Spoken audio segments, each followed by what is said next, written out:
담배가 만병의 근원이라는 건 모두 다 아는 사실. 장기간 흡연자 가운데서 요즘 들어 화장실을 자주 간다면 과민성 방광이 아닌 방광암일 수 있다.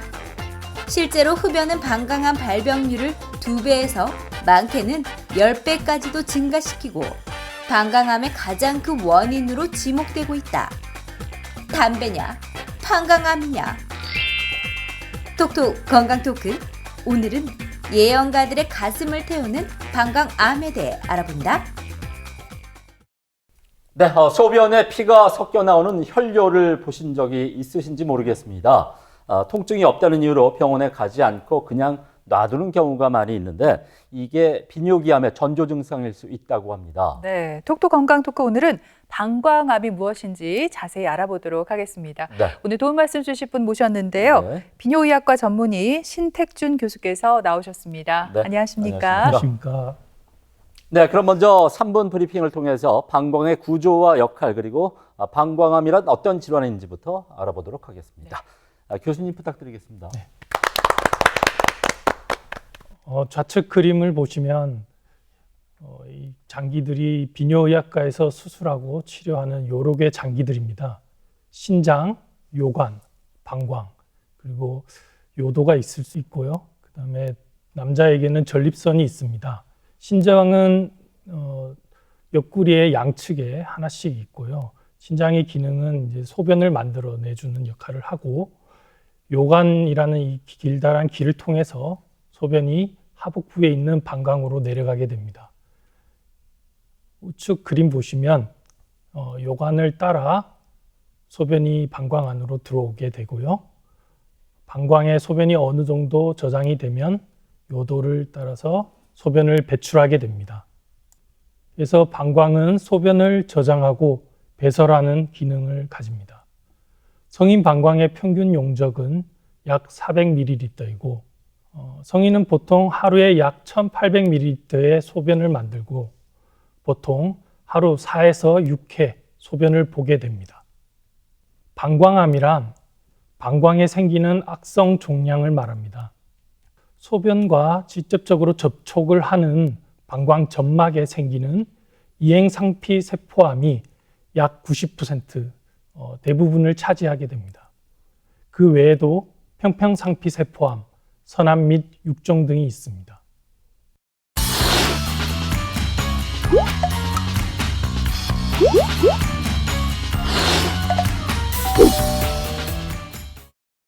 네, 먼저 방광암이 어떤 질환인지 설명을 들어봤습니다. 네. 근데 이 방광암은 여성보다 남성들에게 더 많이 생긴다고 알고 있는데요. 네. 실제로 방광암을 앓고 있는 분들이 많이 계신가요? 예, 맞습니다. 남성이 여성보다 방광암의 발병률이 약 4배 가까이 높습니다. 그리고 연령대로 보면 60대에서 70대가 주로 발생하게 되고요. 70대가 35%, 60대가 26%, 50대가 15%의 순으로 고령에서 많이 발생합니다. 2017년 성별 10대 암종조 발생률에 대한 통계를 보시면 남성에서 방광암은 12의 발생률을 보이고 있고요. 인구 10만 명당 13.8명의 발생률을 보이고 있습니다. 네, 그렇다면 이 방광암에 걸리게 되는 원인은 무엇인지 또 궁금해지는데요. 교수님, 오늘 주제가 장기 흡연자를 노리는 방광암이잖아요. 그러면 담배가 가장 큰 원인이겠네요? 예, 맞습니다. 네. 예. 방광암의 원인이 여러 가지가 있는데 그중에 가장 큰 원인은 흡연이 되겠습니다. 그리고 연령, 직업적 요인, 요로 감염, 치료 관련 요인, 가족력 등의 원인도 있겠습니다. 흡연은 가장 유력한 위험 인자이고 방광암의 위험을 약 2에서 많게는 7배까지 증가시킵니다. 방광암의 환자에서 25에서 60%가 흡연자로 알려져 있습니다. 연령은 앞에서 언급해 드린 바와 같이 나이가 많을수록 위험이 높고 40세 이하는 드뭅니다. 직업적인 요인에서는 고무, 가죽, 화학물질, 인쇄 재료, 페인트 등을 취급하는 직업 등에서 발생 위험이 높습니다. 요로 감염에서는 방광 내 카테터를 장기간 가지고 있거나 방광 결석이 있는 만성 방광염의 경우 평평상피 세포암 발생 위험이 증가할 수 있습니다. 치료 관련 요인으로는 사이클로포스파마이드와 같은 항암제 치료를 받은 환자나 골반에 방사선 치료를 받은 환자들의 일부에서 방광암이 발생할 수 있습니다. 여러 원인들이 있네요. 교수님, 그런데 제가 듣기로는 이 암은 원래 보통 초기에는 별다른 증상이 없는데 방광암은 좀 뚜렷한 증상이 있다고 들었거든요. 어떤 증상이 있으면 방광암 의심을 해봐야 될까요? 방광암의 가장 흔한 증상은 통증이 없는 유관적 혈뇨입니다. 한 번씩 이제 혈뇨를 보이시는 분들이 있는데 이 혈뇨가 계속 진행할 수도 있고요. 그리고 아니면 간헐적으로 어쩌다 한 번씩 혈뇨가 나오시는 분들이 있는데 제 분들 중에서도 한 몇 달 전에 소변에서 혈뇨를 한번 보고 그 뒤로 혈뇨가 없어서 괜찮겠지 이렇게 생각하고 지내다가 그 뒤로 몇 달 뒤에 다시 혈뇨가 있으셔서 오시는 경우가 있거든요. 그런 경우도 있기 때문에 혈뇨가 있으면 병을 키우지 마시고 바로 비뇨기과 진료를 받으시는 게 좋겠고요. 혈뇨의 정도, 그러니까 혈뇨가 심하다, 나쁘다 이런 정도와 암의 진행 정도는 반드시 일치하지는 않습니다. 그래서 뭐 핏덩어리를 동반한 혈뇨도 있을 수 있지만 눈으로 보이는 혈뇨가 없는데 건강검진 같은 소변 검사를 통해서 우연히 현미경적인 눈에 보이지 않는 혈뇨가 나타날 수도 있기 때문에 그런 건강검진 통한 소변 검사도 필요합니다. 그리고 또 다른 증상으로는 소변을 자주 보는 빈뇨 증상, 배뇨 시의 통증, 소변이 급하거나 소변을 지리는 급박성 요실금, 이런 배뇨장애 증상들이 있을 수 있는데요. 이런 증상이 있을 시에 이제 비뇨의학과에서 배뇨장애에 대한 치료를 받게 됩니다. 그러면 통상적인 치료에도 이런 증상들이 잘 반응하지 않는 경우에는 방광암의 가능성을 생각하셔야 합니다. 방광암이 상당히 진행된 경우에는 체중 감소, 통증이 발생할 수 있고 아랫배에 덩어리가 만져지기도 합니다. 네, 이렇게 방광암의 여러 가지 증상에 대해서 함께 알아봤습니다. 그렇다면 교수님, 방광암이 의심돼서 병원에 가게 되면 주로 어떤 검사들을 받게 되나요? 소변 검사는 일단 받아봐야 될 것 같고 그 밖에 또 어떤 검사들이 있나요? 네, 말씀하신 대로 소변 검사 당연히 받으셔야 되고요. 먼저 소변 검사를 통해서 적혈구와 염증 세포가 소변에 보이는지 확인을 하게 됩니다. 그리고 요세포 검사가 있습니다. 이 검사는 소변에 암세포가 존재하는지 확인하는 검사이고요. 암세포가 양성으로 나올 경우에 방광 및 요관, 신장 등에 암이 있을 확률이 매우 높아지지만 그렇다고 암세포가 음성이라고 해서 방광암이 없다고 확신할 수는 없습니다. 그래서 이건 참고하는 검사가 되겠습니다. 그리고 방광암의 진단에 가장 중요한 검사는 방광 내시경 검사가 되겠습니다. 우측 그림에서 보시는 바와 같이 내시경을 요도로 삽입하고 방광 안을 직접 살펴보는 검사입니다. 좌측 사진은 실제 방광암 환자의 내시경 사진인데요. 방광 안에 이렇게 종양이 있는 것을 확인할 수 있습니다. 각종 영상 검사들도 있습니다. 배설 요로 검사는 콩팥부터 방광까지의 요로를 확인하는 검사이고요. 여기 사진에서 보시는 바와 같이 방광에 검은색 종양이 보이는 걸 확인할 수 있습니다. 또 초음파 검사를 통해서 신장 및 방광을 확인할 수도 있습니다. 이런 영상 검사 중에 가장 흔히 사용되는 검사는 전산화 단층 촬영, 우리 흔히들 알고 있는 CT 검사입니다. CT 촬영을 하게 되면 방광암의 유무, 위치를 확인할 수 있고 침습암에서 암의 범위를 평가할 수 있습니다. 또한 타 기관으로의 전이 여부도 확인할 수 있습니다. MRI와 뼈 스캔 검사도 있는데요. MRI는 이제 침습암의 경우에 암의 범위를 평가하는 게 CT보다 더 유용해서 최근에 많이 시행하는 추세입니다. 이렇게 검사들을 통해서 그리고 또 추후에 제가 또 말씀드릴 건데 치료들을 통해서 방광암의 병기를 결정하게 됩니다. 방광암의 병기는 크게 세 가지로 나눌 수 있는데요. 비근침륜성 그리고 근침륜성, 전이성으로 나뉠 수 있습니다.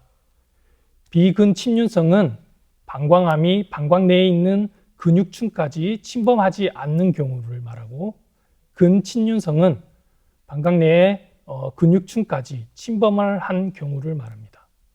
그리고 전이성은 림프절이나 뼈, 폐, 간 등 다른 장기로 전이된 경우를 말합니다. 이렇게 병기를 나누는 이유는 이 병기에 따른 치료 방법이 다 달라지기 때문입니다. 그래서 비근침륜성인 경우에는 내시경적인 수술이나 방광 내 약물 주입으로 끝날 수 있는데, 근침륜성인 경우에는 방광을 다 제거하는 그런 큰 수술로 넘어갈 수 있습니다. 그리고 전이성인 경우에는 항암 치료를 해야 될 치료 방법이 있습니다. 그래서 이렇게 방광암의 병기를 결정하는 게 가장 중요합니다. 그래서 방광암을 처음 진단받았을 시에 암세포가 방광 근육을 침범하지 않는 비근침륜성 방광암은 약 70%로 보고되고 있고요. 암이 방광 근육을 침범하였지만 방광에만 국한된 침륜성 방광암이 약 20%, 그리고 암세포가 다른 기관까지 전이된 전이성 방광암이 약 10%로 보고되고 있습니다. 네, 방금 교수님께서 방광암은 병기에 따라 비근침륜성과 근침륜성 그리고 또 전이성으로 나뉜다고 하셨는데요. 이 암세포가 다른 기관까지 전이된 전이성 방광암 같은 경우에는요, 아무래도 또 예후가 상당히 좋지 않다고 들었거든요. 그럼 또 그만큼 치료도 많이 어려울 것 같아요. 어떤가요? 네. 그러면 지금부터 방광암의 치료 방법에 대해서 설명드리겠습니다. 방광암을 진단받으시면 제일 처음 시행하는 1차적 치료법은 경요도 방광종양절제술입니다. 그림에서 보시는 바와 같이 절제경, 내시경을 이용해서 요도를 통해 방광까지 진입을 하게 됩니다. 그래서 보이는 종양을 절제경을 이용해서 제거를 하게 됩니다. 이때 근육층까지 제거를 같이 하게 되는데요. 제거된 종양과 근육층은 이제 조직 검사를 시행하게 됩니다. 조직 검사에서 이 종양이 비근침륜성 암인지 근침륜성 암인지를 확인하게 됩니다.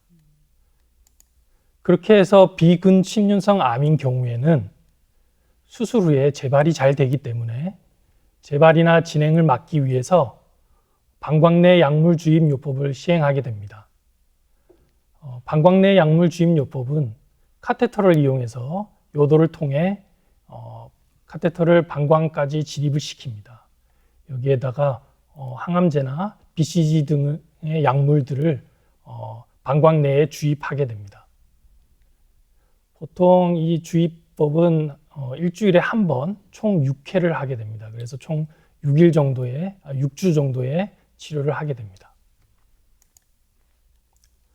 그러면 이제 비근침륜성이 아니라 근육까지 침범한 근침륜성 방광암인 경우에는 경요도 방광종양절제술로는 암을 완전히 절제할 수 없기 때문에 방광과 함께 골반 내 임파선을 같이 적출하는 근치적 방광적출술을 하게 됩니다. 남자의 경우에는 전립선과 정낭을 함께 적출하고요. 여자의 경우에는 자궁과 난소를 함께 적출하게 됩니다. 오른쪽 그림에서 보시는 바와 같이 남성의 모습을 옆에서 본 그림인데요. 방광과 여기 전립선, 정낭을 함께 제거하고요. 신장에서 이제 소변이 생성돼서 내려오는 요관이 잘라지게 되고, 그리고 소변을 배출하는 요도도 함께 잘라지게 됩니다. 그래서 수술을 하면 소변을 저장하는 이런 방광이라는 장기가 없어지기 때문에 그 장기를 대체하기 위해서 소장을 일부 잘라서 방광을 대체하는 그런 요로 전환술을 함께 시행하게 됩니다. 요로 전환술은 크게 회장 도관 조성술과 심방광 조성술로 나뉩니다. 오른쪽 그림에서 보시는 바와 같이 회장인데요. 이거 소장이죠. 소장의 일부를 잘라서 이렇게 방광 모양으로 성형을 하게 됩니다. 성형해서 요관과 요도를 연결해서 소변이 정상적으로 요도로 배출할 수 있게 이렇게 만들어주는 수술이 심방광 조성술이 되겠고요. 그 다음에 회장 도관 조성술은 소장을 15cm 정도 잘라서 요관과 연결하고 요관과 연결한 부위 반대편은 배 쪽으로 연결을 해서 배로 소변을 보게 하는 요루를 형성하는 수술이 회장 도관 조성술이 되겠습니다. 요즘에는 이런 수술들이 로봇이 많이 발전해서 로봇 수술로 많이 시행하고 있습니다. 침륜성 방광암 환자는 근치적 방광 적출술을 하는 게 맞지만 일부의 그런 방광을 다 제거하는 수술이 힘든 그게 불가능한 환자들, 그런 일부의 환자들에서는 방광 보존 치료를 시행하게 됩니다. 그 방법으로는 경료도 방광 종양 절제술 후에 항암 화학요법과 방사선 치료를 병행하는 방법이 있고요. 또한 방광의 종양을 부분적으로 제거하는 부분 방광 절제술이 있습니다. 이런 수술이나 치료 방법은 방광을 보존하는 데 있어서 장점이 있지만 근치적 방광 저출술에 비해 생존율이 낮습니다. 그래서 이런 수술 방법들을 결정할 때는 전문의와 꼭 상의하셔서 환자 상황에 맞게 결정하시는 게 좋겠습니다. 그리고 이미 전이가 된 방광암의 경우에는 젬시타빈, 시스플라틴 또는 엠박을 이용한 항암 치료를 시행하게 됩니다. 이런 전이된 방광암에서 항암 치료가 실패한 환자에서는 면역 항암 치료를 시행하게 됩니다. 방광암은 치료를 잘 받는 것도 중요하지만 또 중요한 게 이후의 관리라고 들었습니다, 교수님. 그만큼 이제 재발할 가능성도 높다는 건데 재발할 가능성 어느 정도인지 궁금합니다. 네, 맞습니다. 방광암은 재발이 잘 되는 암 중에 하나입니다. 그래서 수술했다고 다 끝나는 게 아니고요. 치료 후에도 정기적인 관찰이 필요합니다. 비근침륜성 방광암인 경우에는 재발률이 70%에 달합니다. 그리고 10에서 15%는 근침륜성 방광암으로 진행하는 경우도 있습니다. 그리고 근침륜성 방광암 환자에서 근치적 방광 적출술 후에 재발과 전이의 가능성이 있기 때문에 추적 검사가 반드시 필요합니다. 그리고 재발이 의심되는 경우에는 추가적인 치료가 필요합니다. 2013년에서 2017년까지의 남녀별 5년 상대 생존율을 보시면 남성에서 방광암의 5년 상대 생존율은 78.8%가 됩니다. 2013년도에 보고된 바로는 여성은 한 5년 생존율이 약 70%로 보고되고 있습니다. 네, 오늘 이렇게 방광암에 대해서 여러 가지 알아보고 있는데요. 네. 그런가 하면은 방광암이 성관계로도 전염되지 않을까 이렇게 우려하시는 분들도 계신데 방광암도 어떻습니까, 교수님? 전염성이 있는 건가요? 방광암은 전염이 되지 않습니다. 성관계를 통해서 전염이 될까 봐 걱정하시는 분들이 있는데 암은 우리 몸 세포에 돌연변이가 생긴 것으로 바이러스나 균처럼 전염이 되지는 않습니다. 네, 그런가 하면 요즘 자전거 타기 정말 좋은 날씨잖아요. 하늘도 파랗고 저도 자전거를 굉장히 잘 타고 또 자주 타는 편인데 여기서 제가 또 궁금한 게 생깁니다. 혹시나 자전거를 오래 타면 방광에 계속 자극이 가서 혹시나 방광암에 걸리진 않을까 이런 의문이 들더라고요. 어떤가요, 교수님? 예. 자전거를 오래 타면 전립선이나 방광 같은 부위에 지속적인 자극을 주어 방광암을 일으키진 않을까 생각하시는 분들이 있습니다. 그래서 자전거를 타시기를 꺼리시는데 아직까지 자전거와 방광암과의 상관관계는 규명되지 않은 만큼 염려하실 필요는 없습니다. 다만 방광암 환자들 중에 수술하신 분들은 수술 부위에 자극이 될 수 있기 때문에 일시적으로 자전거를 타시는 것을 금하시는 게 좋습니다. 네, 오늘 방광암에 대해서 자세히 알아봤습니다. 네. 끝으로 이 방광암을 예방하기 위해서는 어떻게 하는 게 좋을까요? 네. 일단 가장 큰 원인이 흡연이라고 하신 만큼 하루빨리 담배를 끊는 게 중요하겠죠? 네, 맞습니다. 방광암의 예방 중에 가장 중요한 것은 가장 큰 위험 인자인 흡연을 멈추시는 게 가장 중요합니다. 그래서 금연을 하셔야 하고요. 그리고 화학약품, 염료, 고무 등의 발암 물질과의 접촉을 피하셔야 됩니다. 과일과 채소를 충분히 섭취하시고 붉은 고기 및 가공육류는 되도록 적게 섭취하시는 게 좋습니다. 그리고 충분한 수분을 섭취하는 것이 도움이 됩니다. 또 하나 중요한 사실은 방광암의 위험한 인자를 가진 사람들은 소변 검사, 요세포 검사 등의 규칙적인 검진을 권해드립니다. 네, 지금까지 들으신 것처럼 소변을 너무 자주 본다거나 소변에 피가 섞여 나온다면 방광질환을 한 번쯤 의심해 보시고 가까운 비뇨의학과 찾으셔서 정확한 검사를 받아보시길 바라겠습니다. 네, 지금까지 이 시간 도움 말씀에 네. 비뇨의학과 전문의 신택준 교수께서 수고해 주셨습니다. 네, 오늘 고맙습니다. 고맙습니다.